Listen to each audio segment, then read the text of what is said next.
Hello, YouTube land, and welcome to another edition of Putting It Back on the Table, a Renee James production. Family, it's time to fasten those seatbelts for a thrilling adventure of home cooking, featuring culinary instructor Derek J. Snyder. I'm your host, D. Schneid, and tonight the table presents...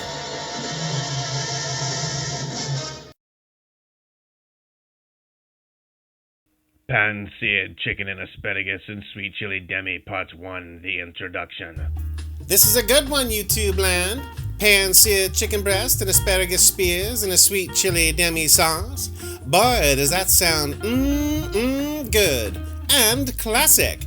This is a quick and relatively easy chicken dish, just perfect for 2 or 3 if need be. But that does not mean this dish is lacking in any way. On the contrary, my fellow YouTubers, elegance is this dish's middle name. As a matter of fact, this is the kind of meal you would find in an upscale restaurant or fine steakhouse, under the poultry section of the menu, of course. A perfectly cooked breast topped with nicely seared spears laid upon smears of beautifully vibrant, rich, sweet chili and demi sauce. Well, try not to get too excited or you'll attract those mangy dogs in the back alley. Down, boy, down! Get out of my window! The nerve! Well, enough of my jibber-jabbering. Let's get started, shall we? Pan-seared chicken and asparagus and sweet chili demi part 2, the ingredients list.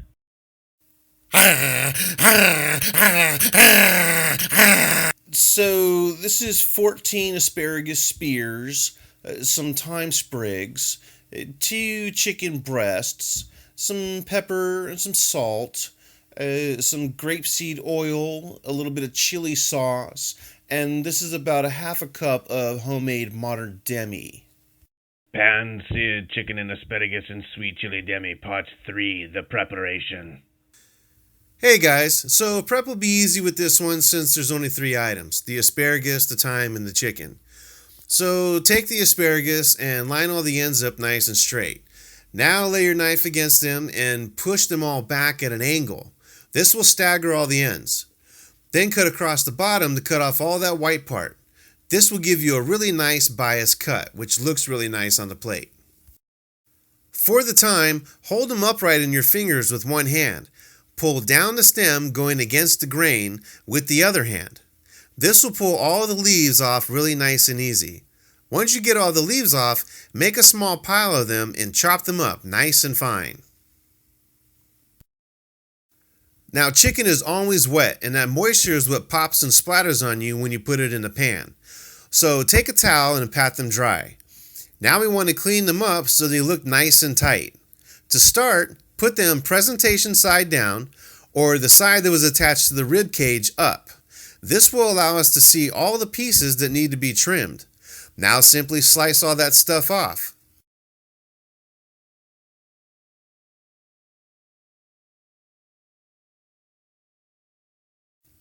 Put them on a plate and dust them with the salt, a few grinds of pepper, and that chopped thyme leaves. Drizzle a little bit of the oil over them and rub it all in. Pan-seared chicken and asparagus and sweet chili demi part 4, the cooking. So, I pulled a bonehead move and started cooking before I started recording. What can I say? It happens. But to recap, all you missed was I heated my pan, turned it down to medium heat, and added about 2 tablespoons of oil. Then I laid the chicken in like so.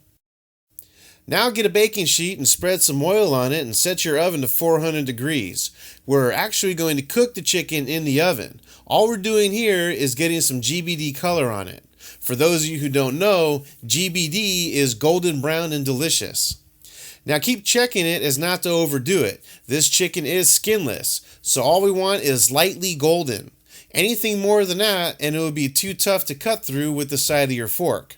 Once we achieve our GBD, transfer it to that baking sheet and place it in the oven for about 10 to 12 minutes, or until the center reaches 165 degrees. Once it's done, we'll pull it out and we'll let it rest a few minutes before we put it on the plate. While the chicken is baking, let's toss our asparagus into the pan with a little bit of oil and coat them. Keep moving them from time to time so they don't burn. We're going to cook them until they get a little soft and a little limp, kind of like this. This should take about 5 minutes.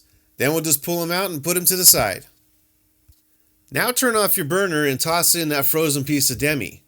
Swirl it around and let it help release all the pieces of chicken that were stuck to the bottom of the pan. Keep working it around and make sure it doesn't burn. Once you get the pan scrapings released into the Demi, add about a 1/4 cup or less of that chili sauce and turn your heat back up to medium. We want to cook this so the flavors will meld and some of the water will evaporate. The chili sauce has a lot of sugar in it and will burn if you're not careful, so be sure to keep moving it around. You only need to cook this for a few minutes, just till it thickens slightly. Then pour it off into a small bowl. Okay, so to plate this dish, we're going to take a couple of spoonfuls of that chili demi sauce, and we're going to pretend we're Sidney Pollack, and we're just going to splatter them around the bottom of the plate. But don't get it up on the rim, just keep it in the center of the plate. Then you're going to take that chicken breast, and you're going to very carefully set it down just once, right in the middle. Don't move it, because then you're going to smear that sauce, and that won't look very pretty. Then take your asparagus spears and drape them right over the center, right next to each other, and make a little row of them. And that's it. After that, take it to the table, knife, fork, cut away, and have fun. Pan-seared chicken and asparagus and sweet chili Demi Part 5, the eating. Well now, what a gorgeously lovely, beautiful little meal built for two, don't you think, Mom and Dad? I can smell romance brewing in the air. Maybe you would like to send the little ones off to the pictures, stopping off at the corner drugstore for a nice frosty root beer float, a Sunday perhaps this weekend's eve. Arrange for them to stay at Cousin Jenny's through to the morning. Then the two of you can rekindle that old flame while dining on these ravenously mouth-watering breasts of chicken. There's something nice about having the household to yourselves. Gives you a chance to see what those rooms are like without the children running around. Well, think about it. Once again, I'm Dee Schneid, and I would like to thank you for partaking in yet another episode of Putting It Back on the Table. Goodbye, YouTube land.